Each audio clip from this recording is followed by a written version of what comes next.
नमस्कार दर्शकों, मैं हूं बरखा सिंह और आज आपको लेकर आई हूं महादेवपुर में। और यहाँ के जो प्रधान है हमारे साथ राणा प्रताप सिंह, उनसे मुलाकात करवाती हूँ। पहले तो उनका परिचय हम जानते हैं। पहले तो बहुत बहुत स्वागत है आपका सर। अपना परिचय जो है वो जनता को बताइएगा। मेरा नाम राणा प्रताप सिंह पटेल है। मैं ग्राम सभा धारा का वर्तमान प्रधान हूँ और प्रधान संघ अध्यक्ष हूँ जमालपुर ब्लॉक का और समाजवादी पार्टी का विधानसभा अध्यक्ष हूँ मेनवाड़ी का। तो जी प्रधान जी, आपने इतने सारे पद पे इस टाइम पर हैं भी और काफी शिक्षित भी हैं, ये जनता तो जानती ही है। तो आपने कैसे प्लान किया कि अब चलिए प्रधान ही लड़ते हैं, क्योंकि प्रधान लोग मानते हैं कि ये सबसे पहला कदम होता है राजनीति का। प्रधान लड़ने का कोई मोटिव नहीं था मैम। कुछ हमारे जो बच्चे थे, हमारे दोस्त यार थे, गांव के भतीजे भतीजों थे, उन्होंने कहा कि कुछ विकास के लिए कुछ करना है। और इसके पहले जो प्रधान जी लोग थे अपना अपना सभी निर्वहन कर रहे थे, परंतु इन लोगों ने मोटिव क्रिएट किया कि नहीं, आप प्रधान ही लड़ें ताकि कि हम अपनी जो हमने अर्जित किया हुआ, जो हमने एक्वायर किया हुआ अपनी शिक्षा से, अपने समाज से, उसको हम जमीन पर उतार सकें। इसलिए मैं अपने बच्चों को ध्यान में रखते हुए जनता की डिमांड पे मैं प्रधान ही लड़ा। मतलब उनकी सेवा के लिए आप उतरे। ये तो बात सही है कि एक शिक्षित और युवा नेता जब आता है तो कुछ न कुछ तो क्रांतिकारी सोच उसकी होती भी है और वो कुछ करके भी दिखा पाता है। तो मैं जानना चाहती हूँ प्रधान जी की अब फिर से चुनाव आने वाला है। अब तो कुछ ही टाइम लग गया है, 7-8 महीने। तो अब आपकी क्या योजनाएं हैं? जो ग्राम प्रधानी का चुनाव होता है या ग्राम सभा का चुनाव होता है मैडम, वो परिसीमन पर निर्भर करता है। अभी आने वाले इलेक्शंस में फिर से परिसीमन होता है, रिस्ट्रक्चर होता है, रिजर्वेशन। जी जी जी। अगर उस लायक रहा मैं और जनता ने कहा तो मैं फिर से लड़ूंगा। अगर जनता ने नकारा, मैं लोगों से मिलकर बात करूंगा कि चूंकि मैं इन्हीं के लिए हूँ, अगर इन्होंने नकारा तो फिर मैं नहीं लड़ूंगा। अगर इन्होंने कहा कि नहीं, काम आपका अप्रिसिएटिंग है, मैं अपने लोगों से बात करता हूँ, जो लोग गाँव में घूमकर अगर कहते हैं ठीक है तो फिर मैं आगे बढ़ूंगा। मेरा लक्ष्य नहीं है कि मैं प्रधान जबरदस्ती करूँ। मैं जनता की इच्छा होगी तो मैं आऊँगा, नहीं तो मतलब जनता का ही फैसला सर्वोपरि है आपके लिए। बिल्कुल मैम, बिल्कुल जी। और हम जानना चाहते हैं कि जैसे ऐसे विकास के क्षेत्र में क्या क्या कदम आपने उठाए? मैडम, जब से मैं आया यहाँ पे अपने ग्राम सभा में, मेरा मोटिव ये था, मैंने घूम करके देखा लोगों का। थोड़ा सा ब्रीफ होगा ये। जी। होगा क्या कि मैंने देखा कि ज़्यादातर समस्याएं यहाँ पे जल निकासी और जल जमाव की है। आप बड़े सीनरियों में भी देखेंगे। खैर मैं तो छोटा हूँ तो छोटा, मैं अपना जितना दायरा उसे बता रहा हूँ। मैं जल जमाव की स्थिति इतनी ज़्यादा थी, मैं घर घर झगड़ा में देखता था, महिलाएं आपस में उलझ जाती थी। तो मैंने कोशिश करा कि मैं जल जमाव को जल निकासी के रास्ते से निकाल करके मैं ऐसे ले जाऊँ। इसी के तहत मैं ग्राम सभा में, अपने ग्राम सभा यहाँ महादेवपुर में, धारा में 2-3 गाँव में ये पूरा का पूरा ह्यूम पाइप के माध्यम से अंडरग्राउंड मैंने सीवर पाइपलाइन बिछवाया पूरा गाँव में, और उसका सिंगल आउटलेट दिया है एक जगह।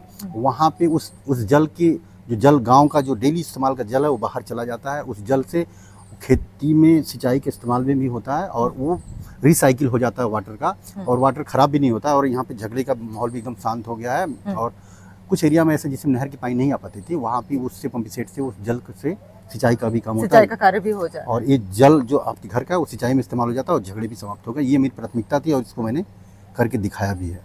आप चाहें तो आप ग्राम में भ्रमण करके देख सकती हैं। प्रधान जी, एक केंद्र सरकार की भी योजना थी जल जीवन मिशन, उसके तहत क्या किया जाता? पाइपलाइन है वो जोड़े जा रहे थे और उसमें रास्ते खराब कर दिए जाते। क्या ये समस्या आपके गांव में थी? हर गांव में मैडम समस्या है, आप घूम रही हैं। ये जल हर घर जल हर घर नल की योजना लाई गई है, चल भी रही है। परंतु मैं इतना तो नहीं बड़ा हूँ मैं, लेकिन हमारे गाँव में एकदम टोटल फेल रहा है। इन्होंने जिस आधार से ये लाए थे प्रोजेक्ट, वो प्रोजेक्ट फेल हुआ है। आज तक पीने को पानी उपलब्ध नहीं हुआ है। मुश्किल से 10-15% लोगों को उपलब्ध हुआ, और जितने रास्ते तोड़े गए उसमें शायद 10% रिपेयर किए गए होंगे। और बगल के गांव में हमें लग रहा है भदावल में एक मृत्यु भी हुई। तो उसका कारण था कि जब ये सड़क के किनारे से खन देते हैं, खुदाई करने के बाद मिट्टी डाल के चले गए। बारिश में ट्रैक्टर गई, और ट्रैक्टर जानती है जब हल्की होती भी है तो पलट गई और बेचारे की मृत्यु हो गई। और एक कार्यक्रम एकदम फेल रहा। और अब आगे सरकार की मंशा क्या है मैं नहीं जानता, लेकिन ये कार्यक्रम सफल नहीं रहा मैडम। ये इनको टारगेटेड करना चाहिए था कार्यक्रम। मैं नेशनल पॉलिसी पे कोई प्रश्न नहीं उठा रहा हूँ, लेकिन इनको जल जीवन मिशन शक्ति को हर हालत में टारगेटेड करना चाहिए जहाँ पे जल की समस्या है। जैसे बुंदेलखंड एरिया में है या फिर हमारे सोनभद्र एरिया में। हमारे यहाँ जब बोरवेल एकदम सफल है, जहाँ पे 35-40 फीट 50 फीट 70 फीट पे पानी आ जा रहा है, तो वहाँ पे पाइपलाइन का इतना बड़ा प्रोजेक्ट डाल करके इतना पैसा खर्चा करने की कोई आवश्यकता नहीं थी। मुझे तो लग रहा है कि ये कार्यक्रम इनको हर हालत में टारगेटेड होना चाहिए। हिंदुस्तान एक बड़ा कंट्री है, सिंगापुर में नहीं है कि हर एक प्रोजेक्ट सबके लिए लागू हो सकता है। पहले जोग्राफिकली इनको स्टडी करना चाहिए था कि कौन सा प्रोजेक्ट कहाँ पे काम करने लायक है। ये सबके लिए अलाउ कर दिया था कि पूरे देश में ये चलेगा कार्य। जी मैम जी। और ये केंद्र सरकार की जो योजना रही, बहुत जगह पे भी देखने को मुझे मिला कि ऐसे ही रास्ते छोड़ कर चले जा रहे हैं। आपका तो फिर भी कह रहे हैं मिट्टी डाला, बहुत जगह पे ऐसे ही छोड़ के चले गए। स्थिति बहुत दयनीय हो गई। जी, और प्रधान जी मैं जानना चाहती हूँ कि जिस तरीके से इस टाइम पे और चल रहा है, इस टाइम पे आप जान ही रहे देश में क्या चल रहा है, पाकिस्तान और इंडिया का जिस तरीके से हो रहा है कि शायद अब लड़ाई शुरुआत हो गई है, लोगों का कहना है कि अब तो लड़ाई की शुरुआत हो गई। तो आपको क्या लगता है, एक युवा होने के नाते, एक शिक्षित युवा होने के नाते आपका क्या कहना है, ये सही है या नहीं? आतंकवादी हमला हुआ, इसका मैं घोर निंदा करता हूँ। इन्हें नहीं करना चाहिए। आतंकवादियों को हालत में सजा देनी चाहिए। जहाँ तक वार की बात है, मुझे नहीं लगता कि वार होगा। ये प्रॉक्सी वार है, स्टेट वार की कंडीशन नहीं बनती है। और प्रॉक्सी वार में है, हम प्रॉक्सी वार में ही पाकिस्तान समझ जाएगा पाकिस्तान की इतनी कुवत नहीं है कि वो स्टेट वार में जाए। और प्रॉक्सी वार से ही वो उसको सहमे हुए हैं। और जिस दिन अगर जरा सा भी युद्ध होता है तो पाकिस्तान की इतने ज़्यादा टुकड़े होंगे। आप जानती हैं बलूचिस्तान बिल्कुल अपने अलग होने की कगार पे है। जिस दिन पाकिस्तान अगर जरा सा भी आंख उठाने की कोशिश करेगा, बलूचिस्तान उसे अलग कर दिया जाएगा हिंदुस्तान के द्वारा। हमारी सेना, हमारे देश, हमारे लड़के इतने तेज हैं कि पाकिस्तान का तीसरा टुकड़ा होने से कोई नहीं रोक सकता। हमारी आर्मी में है भी ऐसे दमदार है हमारी आर्मी की, ये तो है कि वो पाकिस्तान के तो लोग कह रहे हैं कि तो खात्मा ही नजदीक है, ऐसा भी कह रहे हैं। तीसरा टुकड़ा होना निश्चित है और इतिहास दर्ज कर देंगे हम। आप जानते हैं कि वो तत्कालीन प्रधानमंत्री इंदिरा गांधी ने एक पाकिस्तान के 2 टुकड़े किए थे जी, और उसका दर्द पाकिस्तान को एहसास आज तक है। और तीसरा टुकड़ा करने में हम सक्षम हैं। जिस दिन भी पाकिस्तान अगर हिमाकत करेगा, हम तीसरा टुकड़ा कर देंगे और बलूचिस्तान को अलग कर देंगे।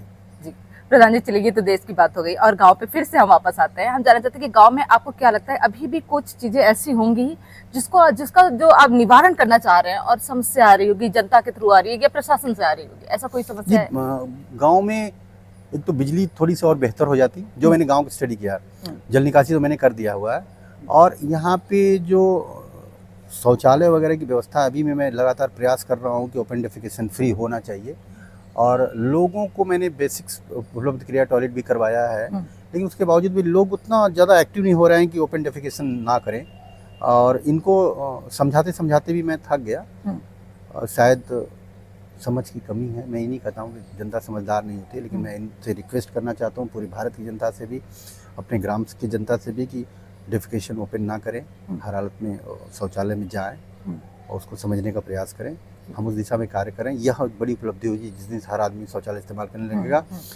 हम हिंदुस्तान की एक बड़ी समस्या से जूझ रहे हैं, जो डेफिकेशन की समस्या से। उनको समझना पड़ेगा कि हर आदमी आप स्वच्छ भारत मिशन ऐसे भी देश में चल रहा है, पर ये बात सही कह रहे हैं कि कुछ लोग अभी भी है जिससे कह सकते हैं अज्ञात है एक तरीके से। जी प्रधान जी, हम और जानना चाहते हैं कि अगर जैसे आपका जो गांव है, यहाँ पर शौचालय और आवास की क्या दिक्कतें हैं, ये सब आई हैं आपके पास अभी तक?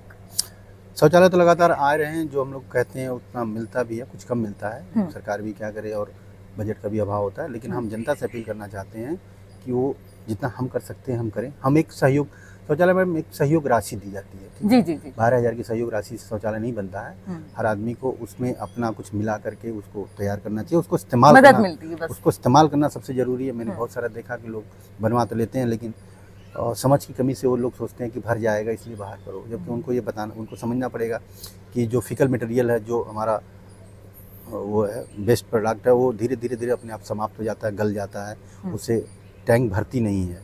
25 साल 40 साल चलता है। ये लोग समझने का प्रयास क्यों नहीं कर रहे हैं लोग? और उसके बाद भी अगर जाम हो जाता है तो लोग खुलवाते हैं। लेकिन आप अपने स्वास्थ्य से खिलवाड़ ना करें और शौचालय का इस्तेमाल करें, उसमें हालत में शौच करें। सरकार कोई भी हो, लेकिन भारत हमारा है और और हम सबकी जिम्मेदारी है, पर्यावरण हमारा है और हम अपने बच्चों के लिए सुरक्षित करें। जी। आवास कितने आए थे प्रधान जी?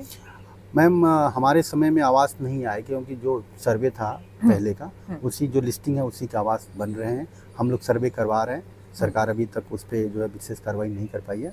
25-30 आए थे आवास, लेकिन वो पहले की जो लिस्टिंग है उसी में से आ रहे हैं। जी, अभी ऐसा कोई योग्य आपको दिखा कि है जो उसको जरूरत है पर मिल नहीं पा रहा है? जी है ऐसे गाँव में अभी भी लोग हमको लग रहा है कि अभी 30-40 होता क्या मैम ना, कि जैसे परिवारें बढ़ती रहती है। जी, गरीबी अभी बहुत है। अगर आज मैं निर्धारित कर देता हूँ कि नहीं 25 आवास में सैचुरेट कर दूंगा, 40 आवास में सैचुरेट कर दूंगा, तो आप जानती है परिवार बढ़ता है तो लोग बंटवारे बिल्कुल हो जाते हैं। गरीबी इतनी ज़्यादा है कि हम क्या बताएं, लोग बढ़ जाते हैं तो बहुएं आ जाती हैं, अलग हो जाते हैं, तो फिर उनको अलग स्थिति थोड़ी गंभीर हो भी जाती है। जी प्रधान जी, जैसे आप तो काफी शिक्षित हैं, पहले तो अपने शिक्षा के बारे में जनता को बताएं ताकि उन्हें प्रोत्साहित मिले, वो भी अपने बच्चों को ऐसे ही पढ़ाएं। मैं यूनिवर्सिटी ऑफ इलाहाबाद से पास आउट हूँ, MSc हूँ मैंने नेट क्वालिफाई करा हुआ, UPSC एस्पायरेंट भी था मैंने जी। और उसके बाद मैंने इंटरव्यू दिया था लेक्चरेट पे और उसके यूपीएससी काउंसिल में भी इंटरव्यू दिया था, परंतु चयन न होने की वजह से मैं थोड़ा दुखित था। मैं कुछ दिनों तक यूपीएससी को पढ़ाया भी मैंने, मुखर्जी नगर में रहता था मैं दिल्ली, तो उस बार नहीं समझ में आया मुझे, तो मैं फिर इधर आ गया, कुछ काम वाम करने लगा। मेरे फिर पास जनता की सेवा करने मेरे लगे। पास व्यापार है, भट्टे हैं, कुछ व्यापार करने कुछ लगे। व्यापार भी है मेरे पास, और जीवन यापन चल जाता है व्यापार से। दाल रोटी कोई बहुत बड़ी इच्छा नहीं है कि मेरे पास बिजनेस एम्पायर खड़ा हो। उस बाद फिर मैं ग्राम प्रधान बन गया, इधर लोगों की सेवा किया। मैं 4 साल से संतुष्ट हूँ, अब आगे देखता है। और इसी दौरान हमारे जो प्रधान जी लोगों ने कहा कि प्रधान संघ अध्यक्ष बन जाते हैं, कुछ प्रधानों की समस्याओं को सुन करके हम लोग सदन के पटल पर रखेंगे। जो हमारे ब्लॉक कमेटी होती है उसका निर्वहन भी हम लोग बखूबी किया, हमारी टीम ने किया है। और मैं अकेले नहीं रहता हूँ, जो भी कार्यकाल होता है हमारी टीम करती है। 10 लोग 5 लोग उसमें रहते हैं, हर आदमी अपनी अपनी जिम्मेदारियों का निर्वहन करता है। प्रधान जी, कितने कैसे कैसी समस्या तब प्रधानों को ज़्यादातर आ रही है? प्रधानों को समस्या देखिए, 30% बजट हमारा काट करके छठ पंचायत को चल गया वो तो, जो बड़ा गलत हुआ। और आप धीरे धीरे देख रही होंगी कि जो ग्राम सभाएं हैं, आप जेपी मेहता कमेटी लागू की गई थी मैम, उसमें ये उन्होंने कमेटी में रिकमेंडेशन किया था कि 3 टायर सिस्टम होना चाहिए इंडियन इसमें पंचायती राज में, और पावर को डिसेंट्रलाइज करने की बात कही गई थी, यानी विकेंद्रीकरण होना चाहिए। जो पावर एक पास में रहती है और उसमें गड़बड़ी होने की संभावना ज़्यादा रहती है, क्योंकि वो डिक्टेटरशिप आ जाता है। एक ही पावर अगर एक पास निहित है, तो जब डिसेंट्रलाइज किया गया, डेमोक्रेटिक सिस्टम का मतलब ये होता है कि डिसेंट्रलाइजेशन ऑफ द पावर जब बॉटम लेवल पे जाता है, नीचे जाता है, ग्राम पंचायतों तक पावर आता है, इनके पास अधिकार आएगा, इनको पैसा आएगा, तो ये विकास कर पाएंगे। जितना हम अपने ग्राम को समझ पाएंगे, डीएम मैडम डायरेक्ट हमारे ग्राम को उतना नहीं समझ पाएंगे। उनके हिस्से हम हैं, हमको अधिकार दें, और पैसा और पावर और व्यवस्था हमको नीचे तक दें, ताकि हम लोगों के असली विकास, तो मैम गाँव के विकास से ही तो देश का विकास होगा। इसलिए ये समस्याएं हो रही है। मैं चाहूँगा कि आप अपने माध्यम से इनको दें कि पावर जो सेंट्रलाइज किया जा रहा है धीरे धीरे, उसको वापस डिसेंट्रलाइज करें और प्रधानों को पावर दें, जिसका जो अधिकार है उतना अधिकार दें। हमारे बजट, हमारे अधिकार की कटौती ना करें, क्योंकि हम लोगों के मन में होता है कि प्रधान गड़बड़ है। प्रधान के पास समस्याएं बहुत होती हैं, डायरेक्ट जनता से जुड़ा हुआ है, हर एक चीज़ में जनता में शामिल है। आज जनता हर एक जवाबदेही, आज उसको समस्या हो गई, यहाँ तक कि आप समझ लीजिए कि डिलीवरी होना है, फिर भी प्रधान जी की जिम्मेदारी बन जाती है कि प्रधान जी प्लीज़ हमारे अस्पताल में है, गाड़ी की व्यवस्था कर दीजिए, कर दीजिए। मृत्यु हो जाती है, फिर प्रधान जी ट्रैक्टर, गाड़ी जो भी हो सकता है उसको ले जाते हैं, बॉडी को डिस्पोज कराते हैं, वहाँ ले जा करके जलाते, क्रिमेशन में, हर जगह से। तो हम लोगों की जिम्मेदारियाँ बहुत हैं, हम लोगों के फंड ना काटे जाएँ, और हम लोगों की जनता के डायरेक्ट विकास में से जुड़े रहते हैं। हर आदमी की समस्याओं से हम जूझते हैं। तो मैं रिक्वेस्ट करना चाहूँगा कि हम लोगों के अधिकार का हनन ना करें और उसे वापस किए जाए। जातिगत जनगणना और पीडीए वाला। पहले जातिगत। प्रधान जी, जैसे जाति जनगणना के लिए अखिलेश जी की मांग थी, और अब हमारी जो केंद्र सरकार है उन्होंने इस बात को रखा और उनकी इस बात को मान भी रखा है, तो इस पर आपका क्या कहना है? हम जातिगत जनगणना की सदैव से मांग करते आए हैं, और जातिगत जनगणना होनी चाहिए। आपको पता है कि आज के 100 साल पहले सन 1921 में अंग्रेजों द्वारा एक बार जातिगत जनगणना कराई गई थी। हम उसी डाटा को लेकर लगातार घूम रहे हैं। आज आज़ादी के लगभग 80 साल होने वाले हैं, हम अपना डाटा नहीं तैयार कर सकते। जब हम, आप जानते हैं कि जब भारत विविधता से बसा हुआ है, इसमें हज़ारों, 50,000, 10,000, 2,000, 1,000 जो भी जातियाँ हैं, ट्राइब हैं, नॉर्मल हैं, तो सबकी जातिगत जनगणना हो जानी चाहिए। किसका क्या अधिकार है उसको मिलना चाहिए। समग्र विकास, जो आप जानते हैं कि समग्र विकास तभी हो जाएगा जब हमारे पास डेटा रहेगा। तो जातिगत जनगणना बड़ी खुशी की बात है, हर हालत में होना चाहिए। हमारे राष्ट्रीय अध्यक्ष की लगातार डिमांड भी रही है, और यह बहुत पहले से डिमांड रही है, आज की बात नहीं है। सर, अखिलेश जी की जो मांग थी जातिगत जनगणना, इस पर आपका क्या कहना है? ये मांग जो केंद्र सरकार ने जो अब पूरा भी कर दिया है, अब तो अखिलेश जी खुश भी हैं, तो अब आपका क्या कहना है इस पर? सरकार ने वादा किया है, सरकार वादे की सरकार है, पूरा करने का इंतजार करें। अब सिर्फ आश्वासन मिला है क्या? आश्वासन ही मिला, काउंटिंग तो नहीं हुई है, अभी तो हुआ नहीं है। बशर्ते यह फैसला स्वागत योग्य है। माननीय राष्ट्रीय अध्यक्ष हमारे अखिलेश यादव जी मांग करते रहे हैं, और यह उचित है मैम। हमारे हिंदुस्तान में ढेर सारी जातियां हैं, उनका आंकड़ा पता होना चाहिए, उसी हिसाब से उनके अधिकार को मिलना चाहिए। अधिकार मिलेगा, जिसकी जितनी संख्या भारी उतनी उसकी भागीदारी। बिल्कुल बिल्कुल। और पीडीए पर आपका क्या कहना है?